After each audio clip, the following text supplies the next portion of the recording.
Doctor त्याला उलटी कशी झाली म्हणजे काही सिरियस आहे का? काही नाही, औषधाची मात्रा लागू पडते. पोटातलं सगळं विष आता बाहेर आलंय, आता धोका टळलेला आहे.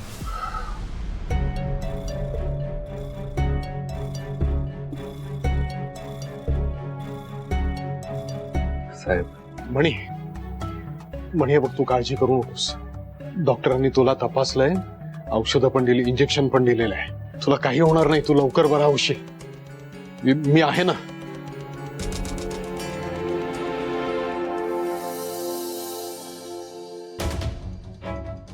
डॉक्टर मणी ठीक होईल ना आता? हो, मी सांगितलं ना, आता धोका टळलाय. मी काही औषधं लिहून दिलेली आहेत, ती त्यांना द्या आणि काही दिवस पथ्यही पाळावं लागेल. त्यांच्या बायकोला मी तसं सांगून ठेवतो, म्हणजे त्यांना व्यवस्थित फॉलो करता येईल. त्यांची बायको कुठे आहे? मी आहे त्यांची बायको. डॉक्टर, आम्ही सगळेच मणीची काळजी घेतो, तुम्ही आम्हाला सांगा ना काय ते. ठीक आहे, ही काही औषधं आहेत, लवकरात लवकर मागवा आणि सुरू करा. त्यात लिहिलेले डोस कधी घ्यायचे, किती द्यायचे आणि हलका आहार द्या. Yes doctor, will take care. पण मला हे कळत नाही, त्यांच्या पोटात विष गेलं कसं, म्हणजे कोणी आणि का दिलं हे शोधून काढा. खरं तर ही पोलीस केस व्हायला हवी होती, पण सरपोतदार साहेबांकडे बघून मी उपचार सुरू केले. विषाची मात्रा थोडी जरी जास्त गेली असती तर मणीला वाचवणं फार कठीण गेलं असतं. हे कोणी केलं हे शोधून काढा. हो या नोडकर साहेब, थँक्यू सो मच. ह्याच्या मागे कोण आहे हे आम्ही शोधून काढतो आणि त्याला जास्तीत जास्त शिक्षा कशी मिळेल हे आम्ही बघू. या.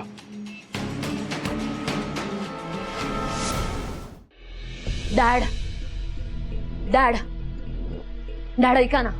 डॉक्टर काय म्हणाले हे ऐकलत ना तुम्ही? आपल्याला गुन्हेगाराला शोधून काढायचंय आणि गुन्हेगार कोण आहे हे आपल्याला चांगलंच माहितीये.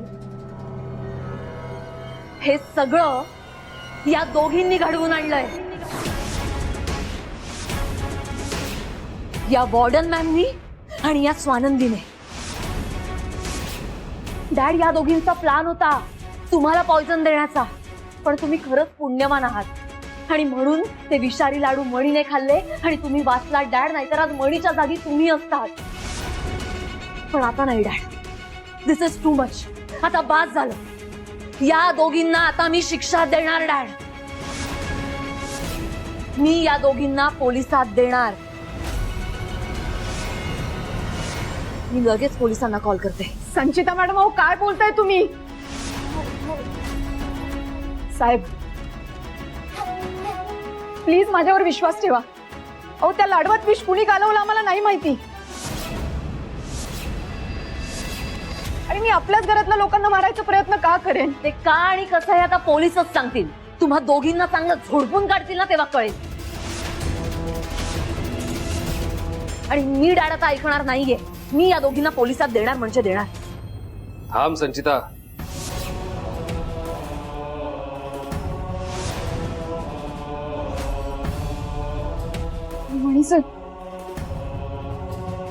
मणी सर तुम्ही कसे आहात? तुम्ही ठीक आहे ना? तुम्हाला बरं वाटतंय ना? का वागलं तसं?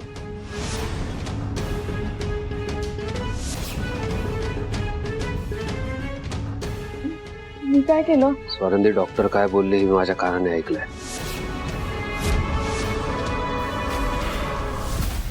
तुम्ही केलेल्या लाडवांमध्ये विष होतं.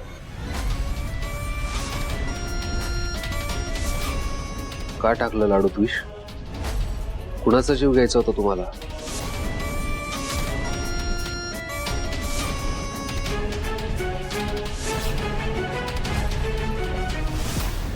का लाडू खाऊ घालून घरातल्या सगळ्यांना मारायचं होतं तुम्हाला? इतका तिरस्कार? या तिरस्काराच्या आहारी जाऊन तुम्ही इतक्या खालच्या पातळीला जाल असं कधी वाटलं नव्हतं स्वानंदी? स्वानंदी, काय वाटलं होतं तुमच्याबद्दल आणि काय निघालात? शी.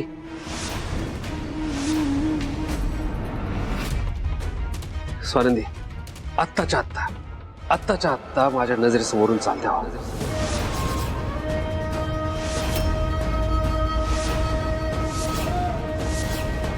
आणि परत कधीच दिसू नका.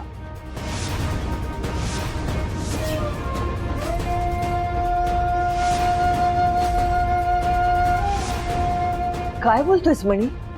काय बोलतोयस तू? स्वानंदी असं वागू शकते का?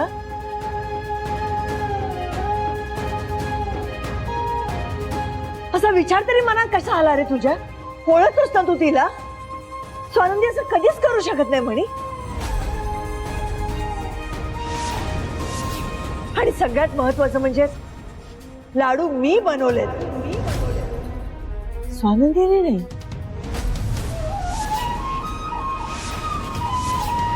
दोष द्यायचाच असेल ना, आरोप लावायचाच असेल ना, तो माझ्यावर लाव, स्वानंदीवर नाही. तिचा काही दोष नाही याच्यात.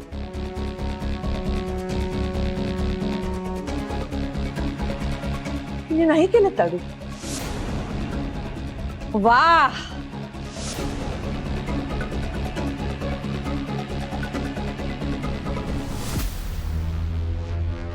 मला वाटलंच होतं इतकं मोठं कारस्थान रचायचं काम ह्या बिंडोक स्वानंदीचं नसेल, यामागे तुमचा हात आहे.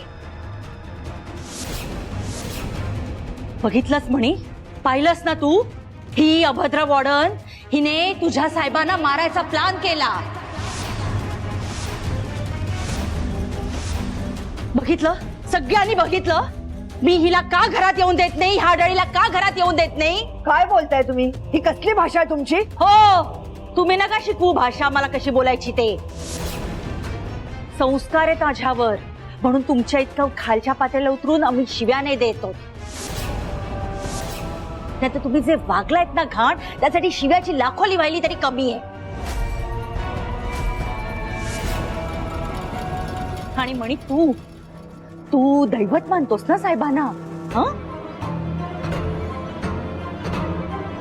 त्यांच्यावर हल्ला करणारी ही बाई तुझ्या समोर उभं राहून आम्हाला बोलतेय आणि तू शांत उभा आहेस.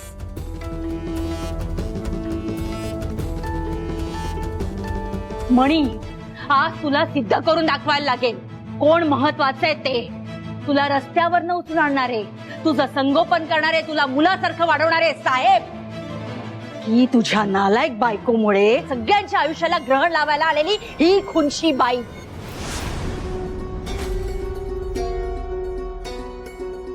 मणी, तुझ्या दैवतावर हल्ला करणारी ही बाई, हिला शिक्षा नाही देणार तू? कुठे गेली?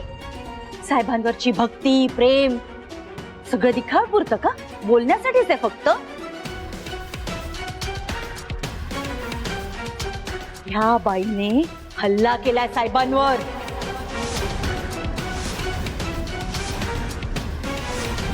त्यांचा खून करण्याचा प्रयत्न केलाय. तिला शिक्षा नाही देणार तू?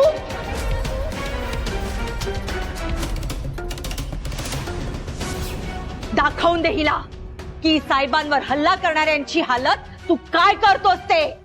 इतक्या खालच्या पातळीची भाषा तुझ्यासारखी कारस्थानी बाईच बोलू शकते. स्वानंदीला त्रास देण्यासाठी, मणीपासून तिला दूर करण्यासाठी तू आणि संचितांनी किती प्लॅन केलेस हे सुद्धा मला माहितीये. स्वानंदीच्या जीवावर तू उठलीस. अशा अवघड दिवसामध्ये हिला राबवून घेणारी बाई तू मला सांगते, ही मला सांगणार आहे? मॅडम बस.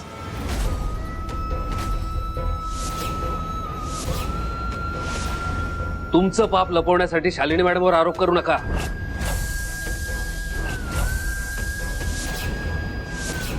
तुम्ही जे आरोप करताय ते खरे खोटे मला माहित नाही, पण माझ्या साहेबांचा खून करण्याचा प्रयत्न तुम्ही केला हे तर खरं आहे ना.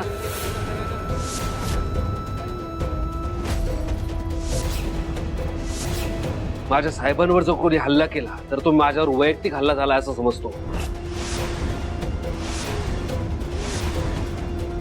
मग तो हल्ला ज्याने कोणी केला असेल, अगदी कोणी, मी त्याला माफ करत नाही.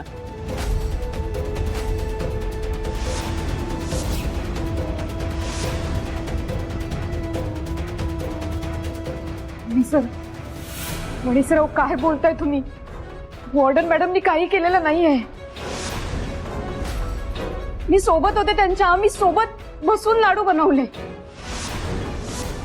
त्या लाडवात विष कुणी घालवलं आम्हाला नाही माहिती. हे कोणीतरी मुद्दाम करतंय आम्हाला फसवायला.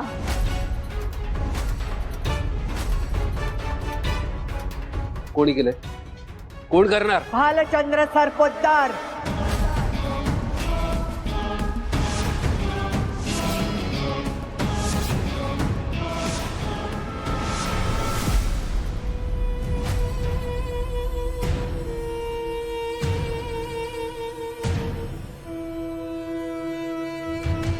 तुमच्या चेहऱ्यावरचं निर्लज्ज आणि नीच हसू सांगते की आनंद होत असेल तुम्हाला तुमच्या विजयाचा.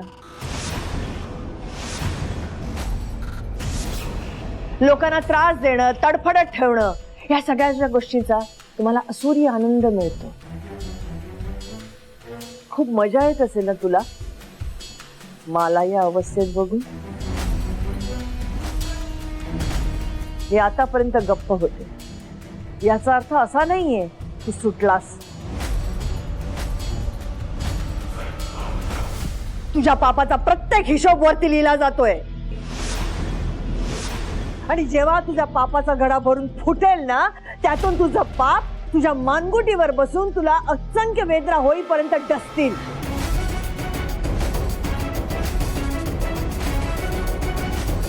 तुझा जीव जाईपर्यंत. ए वॉर्डन,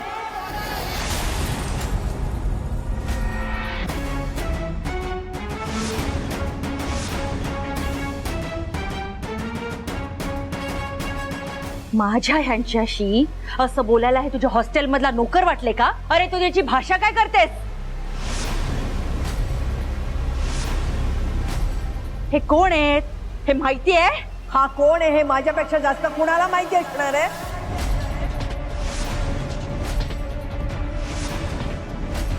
पाखंडी आहे तुझा नवरा, एक नंबरचा मणीचा गुन्हेगार आहे. आजपर्यंत मी गप्प बसले पण आता नाही गप्प बसणार.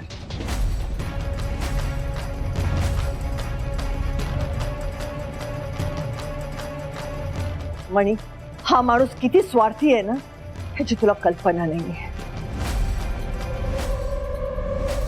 आणि जोपर्यंत तू या नीच माणसाच्या सावलीत आहेस ना, तोपर्यंत तुझ्या आयुष्यात तुझी प्रगती कधीच होऊ शकणार नाही. बस वॉर्डन मॅडम, तुम्ही आत्ताच्या आत्ता या घरातून बाहेर जा.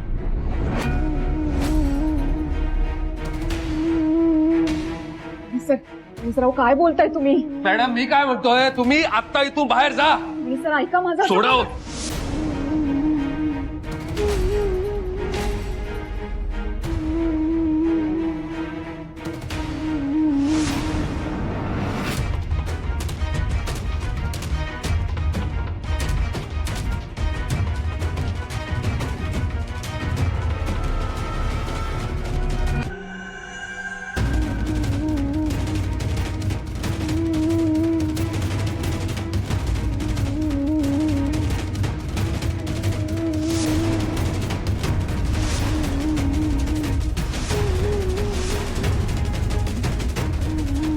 तू घराबाहेर काढतोस असं वाईट वाटतंय मला, पण त्यापेक्षाही वाईट या गोष्टीचं वाटतंय की तू या राक्षसाला स्वतःचा दैवत समजतोयस. स्वतःच्या स्वार्थासाठी हा तुझा बळी द्यायलाही कचरणार नाही. अन्याय केला यांनी तुझ्यावर आणि तुझा वापर करून स्वानंदीला आणि मला तुझ्यापासून दूर केलंय.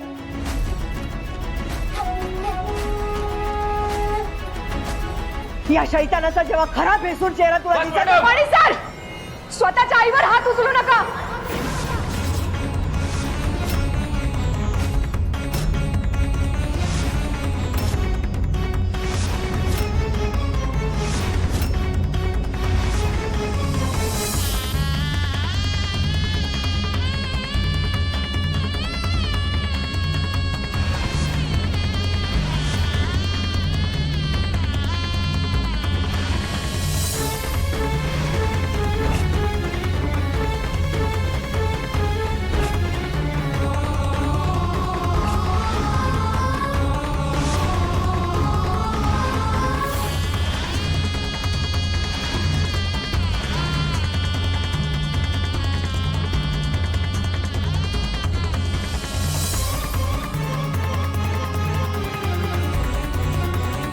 काय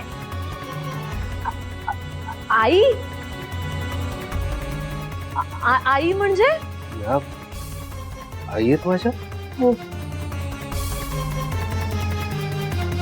वॉर्डन मॅडम तुमची आई आहे.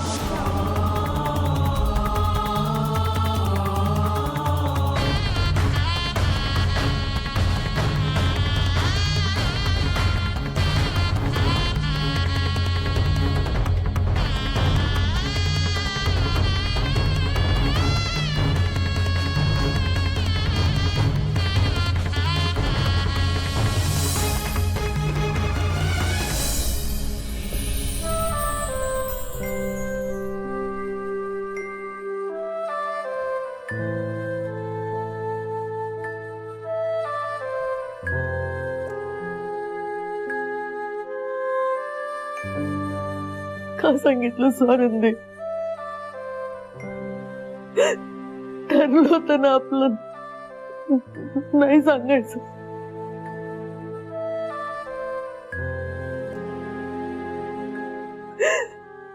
का सांगितलं?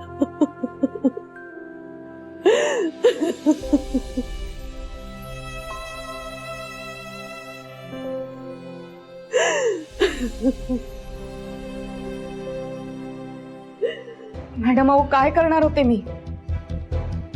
माझा नवरा त्याच्या आईवर हात उगारतोय आणि हे गप्प बसून बघणार होते मी.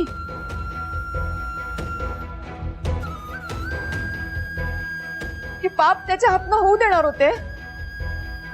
पण आता सगळ्यांना कळलं होतं.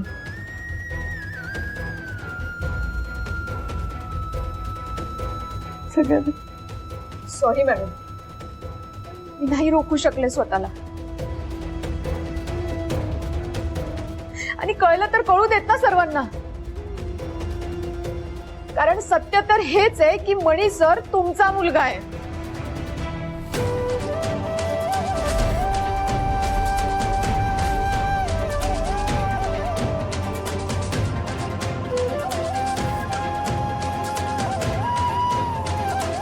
सत्य तर हेच.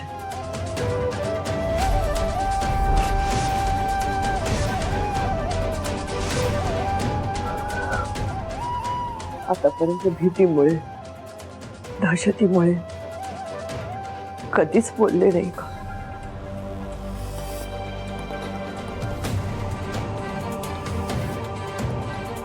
पण आता नाही. द ग्रेट भालचंद्र सरपोतदार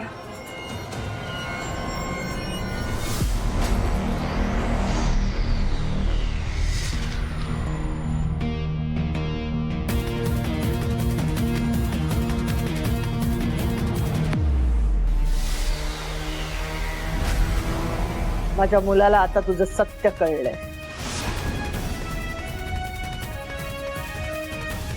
मी नाही घाबरत तुला आता. माझ्या मुलाच्या मनात माझ्याबद्दल विष कालवलंस तू. आज अजाणतेपणी त्यांनी माझ्यावर हात उगारला कारण त्याच्या मनात माझ्याबद्दल तिरस्कार तू निर्माण केलास.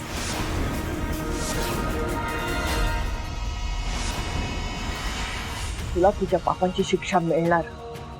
आता भोग आपल्या कर्माची फळं.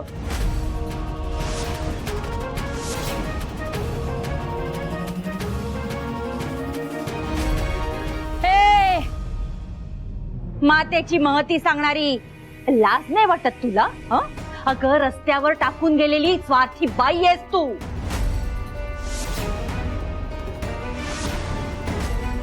इथे येऊन आम्हाला आई आणि मुलाच्या प्रेमाचे धडे देतेस.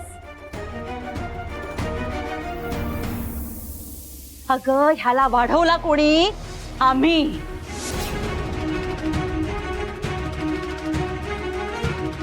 त्याच्या डोक्यावर छत कोणी दिलं? आम्ही. याला 2 वेळचे जेवणाचे घास कोणी दिले? आम्ही.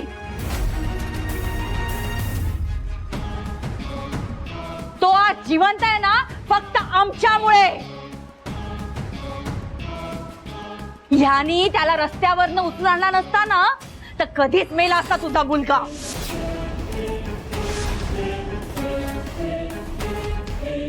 तुझ्या ह्या मुलाला वाचवणाऱ्या ह्या एवढ्या कर्तृत्ववान माणसाला तू अरे तुरेची भाषा करतेस? अगं त्यांच्या पायाच्या नखाची लायकी आहे का तुझी? तू मध्ये बोलू नकोस.